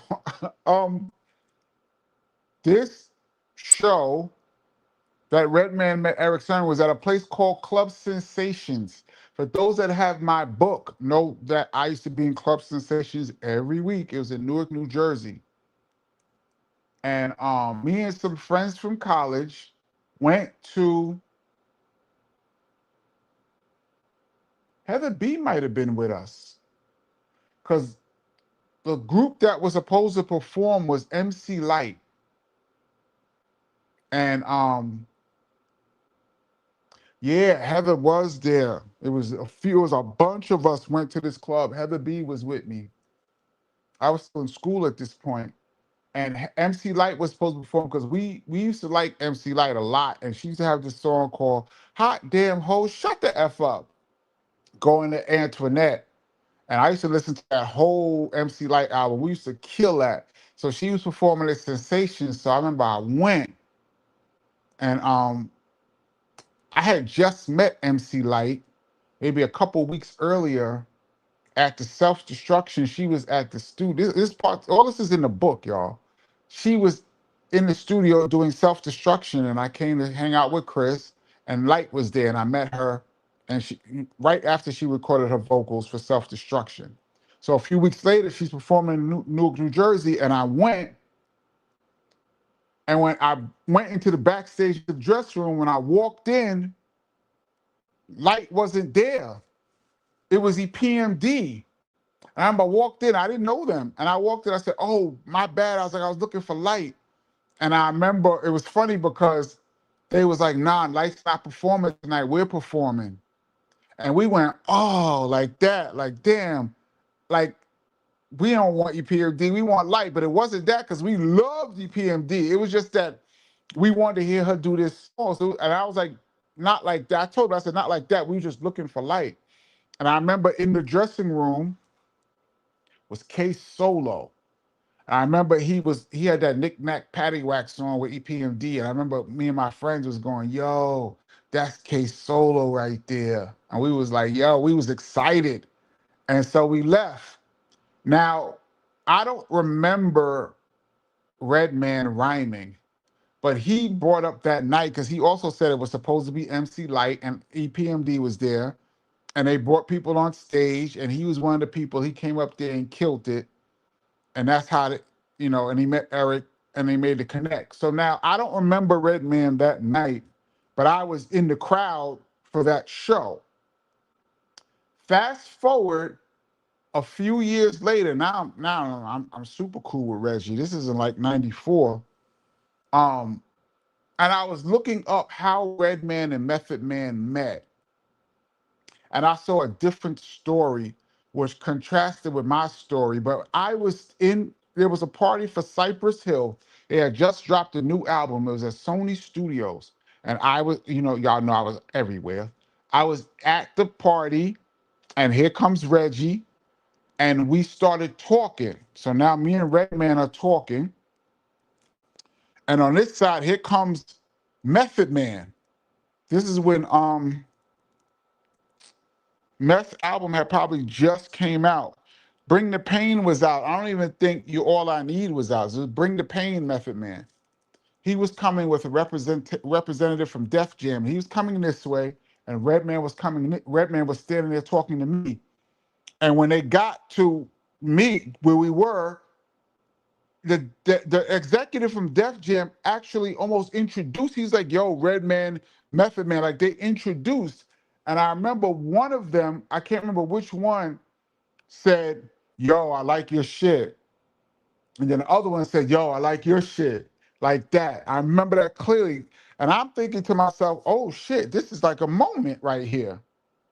And so I kind of stepped back because it was like two ships that was destined to meet, and it was like bang. And there they were. And I remember specifically one of them saying, I like your shit, and the other one said, I like your shit. So to me, that was the first time they met. And I always say Method Man was actually rude because I was in the middle of a conversation. He really cut my conversation off. But it's all good. So I thought that was the first time that they met, and I was going to do an epic fails on that.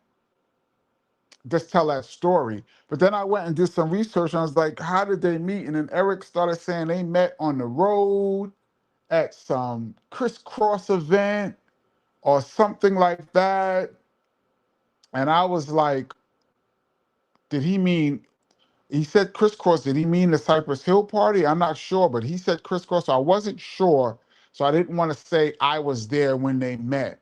But I really feel like when these two dudes walked up on each other, they were not friends. They were introduced. And I would love to talk to Meth or Reggie and get to the bottom of that. But Meth interrupted my conversation. So in my mind, I was there when Reggie met Eric and when Reggie met Method Man. So we'll see how that goes. But anyway, Thank you for that Thank you for that comment. I just had to get that story out. Um, it is 9:39. Damn. We are in overtime, y'all. For those that's new to the channel, anything after 9:30 is overtime. Um, this is the Kenny Parker Show. We do this every Tuesday and Friday, 8 p.m. Eastern Standard Time. Big up to the Rewind crew who's going to check this out later on. Please hit the like button, as Tracy suggests, and get the book. The link is in the description below. Ilroy the MC, thank you. Kenny, what means of transportation did you use to get to all the clubs back in the day? I was on the train, son. I'm from New York, son. We ride the Iron Horse. Back of the train. Patrick Wilde, let him know how we do. I mean, when I was in Jersey, my friends, I don't have a driver's license. I've never drove, so my friends used to drive all over the place. So back in the day, if my friends weren't driving when I was in school, but when I left for school, I was after school, I was in BDP. I didn't even take cabs. I was on the train, son, everywhere. I still be on the train right now. If you're from New York, the train is better than a car most of the time. You can't even get around in a car. So to answer your question, I was on the Iron Horse. All right. Since I've been running my mouth, there's been 82 comments.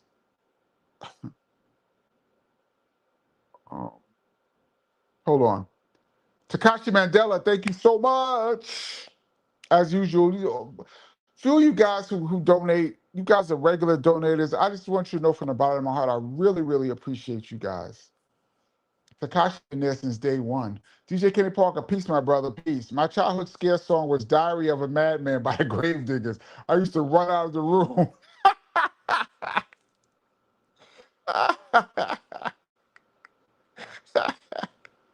I can see that.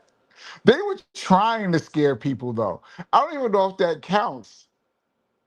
Because, like, some songs that scared me, they were scary songs because I found them scary. Them dudes are just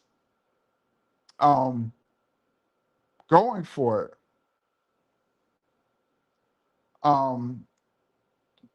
All right, I'm gonna scroll down. Patrick Wise says, KP, you need to check out the Yacht Rock review. They do covers of classic soft rock songs. Courtney Jackson and this guy do a great rendition of Guilty by Barbra Streisand and Barry Gibb.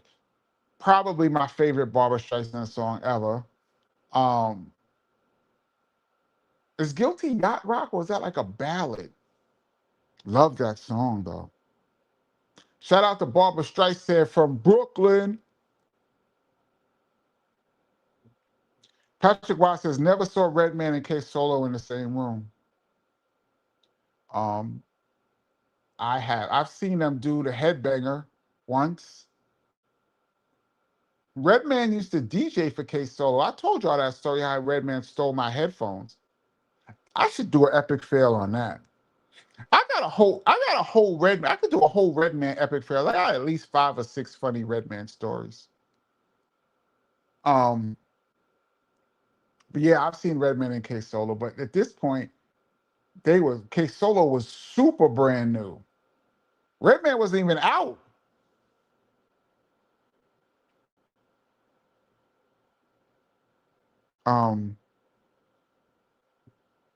I was gonna say something. I saw a comment and it's gone. Oh well.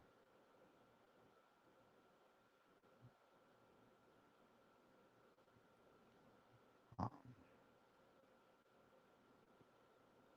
right, let me scroll down. I saw some good comments I want to comment on, but then it's gone. So we're in OT, y'all. CMC says Redman epic fail. Yes, I really need to get Reggie on the channel.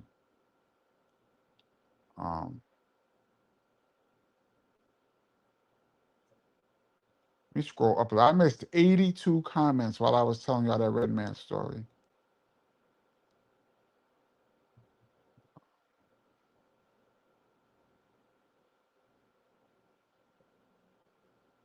I want to shout out to Club Sensations. It was an Italian hotspot right around the corner on Washington. The Sensations was watching some wild fights there. Ross Melson, yo, Kenny, you was there when Prince B got rolled off the stage and when Rock Ness tried to fight Mystical. I was there when Rock Ness tried to fight Mystical. Yeah. It was it Atlanta? We came, it was a jive showcase, but Boot Camp Click was there too, though. It might have been like one of those seminars. And I think Jive had a showcase. When we came right as this incident had just happened. So like this Rock Ness tried to fight Mystical. And as they was breaking it up, we were coming in the building. So I heard all about it, but I didn't see it. But we walked right in right after. I was around for a lot of BS. People won't believe me. Half the stuff I tell y'all, and people be coming on the comment section saying I'm lying and stuff. It's all good. And I haven't even told y'all half of the stuff. I've seen some craziness that I can't even tell because I'd be snitching. My man Jetta is always getting on me about that. Redman and Method Man definitely destined me. Yeah. I really believe, y'all, that I was there when they met. I don't care what anybody says, man. Because if they met before that, they didn't act like it when they walked up on each other then. Because there's no way they would say, when somebody would go, I like your shit, and the other one go, I like your shit. There's no way you would say to somebody you know. All right, let me scroll down a little bit. We're in OT, y'all.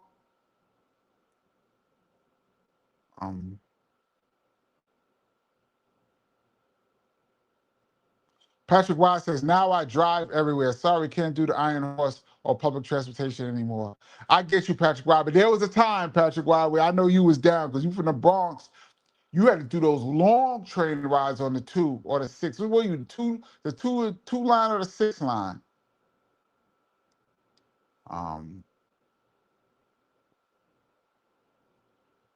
Big up the Iron Horse.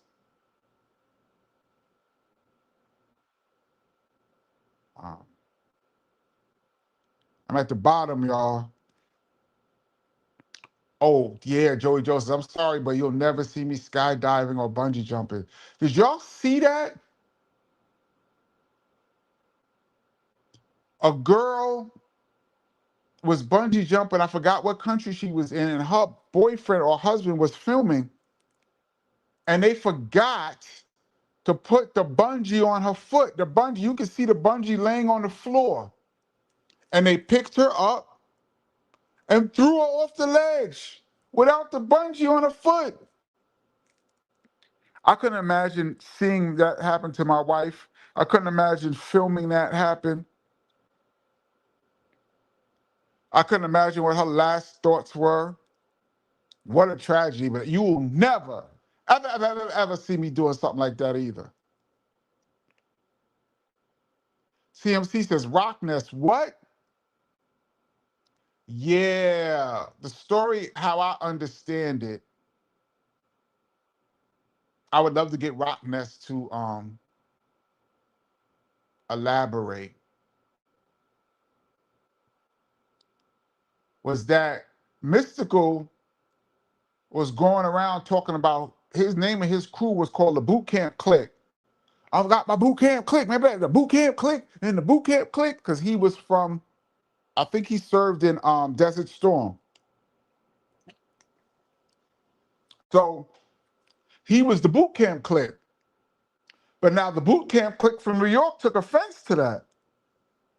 So they met up in this particular place. And I believe that all of the Boot Camp Clique was there, a lot of them. I don't know what happened, but how I understand it, Rockness took it upon himself. Like he went dolo at the whole Mystical camp. He went one on whatever over this boot camp click thing. I didn't see what happened. I mean, I heard how it went down, but because I didn't see it, I'm not going to comment. But I heard, we got there right afterwards. But yeah, Rockness, he's from Brownsville, man. I guess he's like, yo, I'm going one-on-one, man. Um,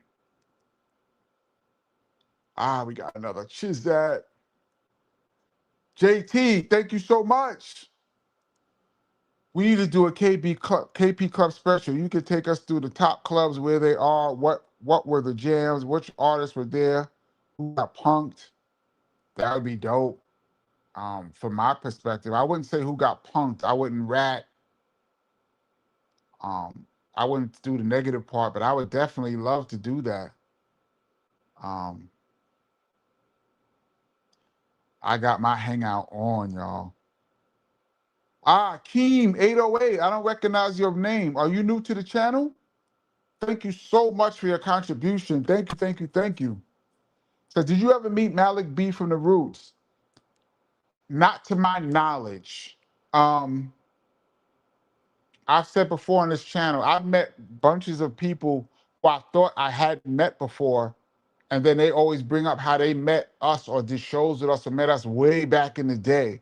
So to my knowledge, I didn't meet Malik B. We did a couple shows with the Roots, and we did a billion shows in Philly. So maybe I did, but not to my knowledge.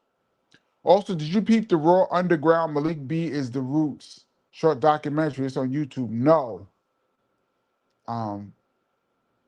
Seems to be a lot of controversy there with Malik B. Jaguar Wright speaks about him a lot. Not sure if I met him, and I did not see the documentary, but I will check that out. Big up to the Roots crew. Big up to Questlove. Big up to my man Black Thought. Rest in peace, Malik B. We're in OT, y'all. Trying to get the last few comments off before I'm out.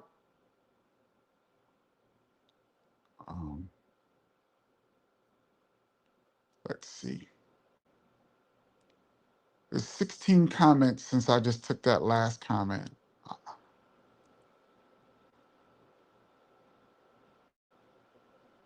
Brooklyn says Malik rarely toured after the release of the first two albums. After 95, no Malik B on the road. I think we did shows with them after 95. Not sure, though. I can't remember.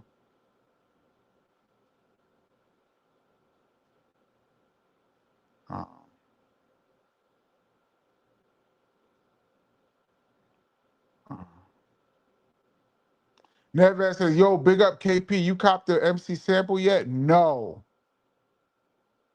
Not yet. I will, though. Still waiting for also the smoke to clear so I can get more reviews on it. Keem says, peace, Kenny. Got your book from my brother. Thank you so much. He's a Leo and I'm a Cancer. Oh, just like me and my brother. Dope. Tracy says, thank you, Kenny. Always a good time. Thank you, Tracy, for being a regular and an ER crew member. You are ER crew member for sure. Let me make sure I didn't miss anything. We're in OT, y'all. I'm gonna go like 5 more minutes. We're gonna go to 10 o'clock. I'm gonna jump off. Let's see. Gotta make a Roots picnic one day. Yeah, me too.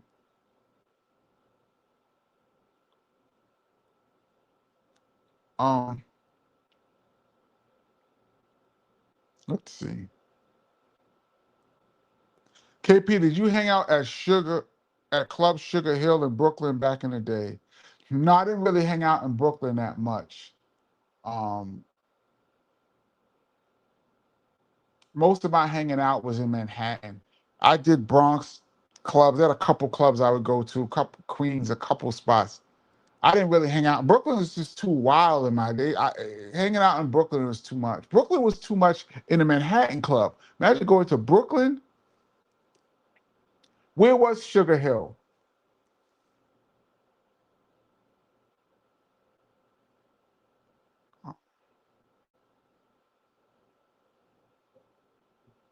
CMC says best show on YouTube. Thank you so much. Thank you so much. Keem says love the channel too. Thank you. It's the Kenny Parker Show. We try to have like-minded people come in and we just talk about all kind of stuff. Hip hop. We talked a lot of basketball the past few weeks, obviously with the Knicks winning the championship and all that. We do all that. Um,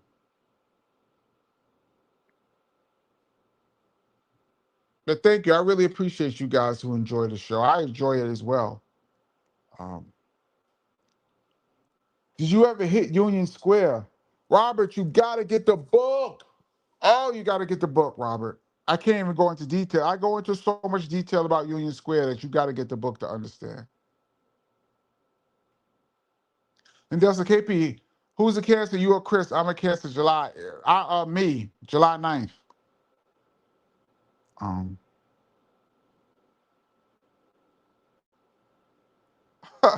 Benny Doyle says college basketball and yacht rock. This was high jam. And Kenny called Stacey Augman's name. My favorite player of all time. Yeah, the Plastic Man was tough.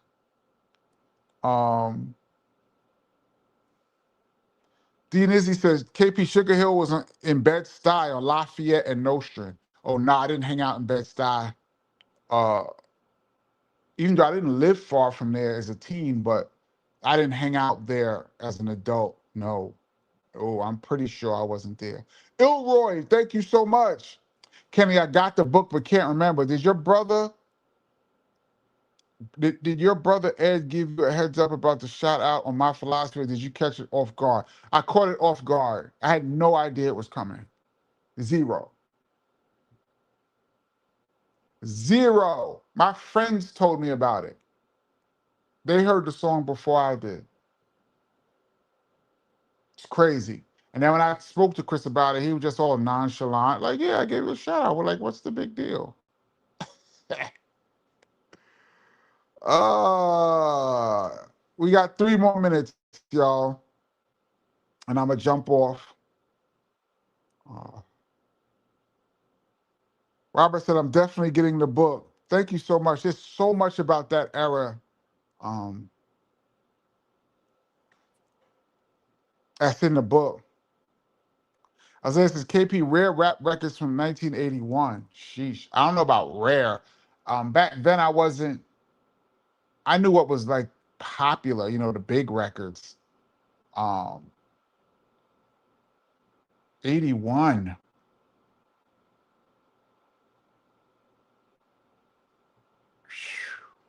So I remember 80. I'm not really sure. I have to think about that. Was Rocking It? Was that era Rocking It? I'd have to really think about 81, like what I was doing in 81 to really get a feel of what was rocking at that point. That's a tough question right there. We are wrapping up right now.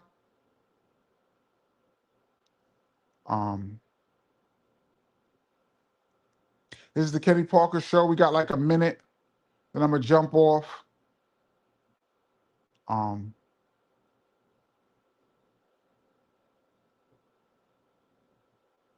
Denise says KP Rocking It was in 80.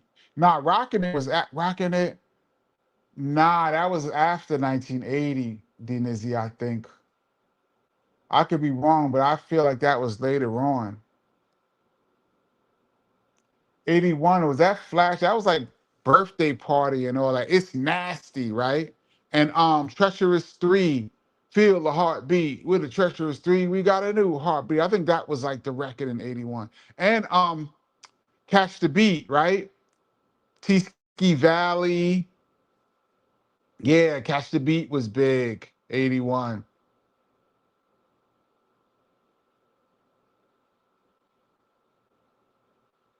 Probably a couple others. That Love Is the Message rap was big. You say Cold Crush, but that was more tapes. I thought he was talking about like records. D Nitty said, okay, my bad. When rocking it was 82. Okay. Yeah, I'm gonna say T-Ski Valley Catch the Beat was the record that I remember being big back in '81. I'm gonna leave it right here. It's 10 o'clock. I'm gonna leave it right here with Ilroy. Thanks for another great show, Kenny. You never miss. Thank you so much. This is the Kenny Parker Show, y'all. I'm jumping off. God willing, we will be here on Tuesday. And God willing, I would have already shot that epic fail that I want to shoot. Maybe I'll do the Reggie Noble as well. Rapper's Delight was 79. Oh, Patrick, why? You killed it, not this. You killed it with this. Crash Crew, high powered rap. Stop the presses, y'all. Woo-hoo! Patrick, why? You murdered with that one. Bro. Yeah, I'm gonna leave it right here with Ilroy the MC. All right, let me make this a little bit smaller. All right, y'all. Peace and love. I'll catch you guys, God willing, on Tuesday.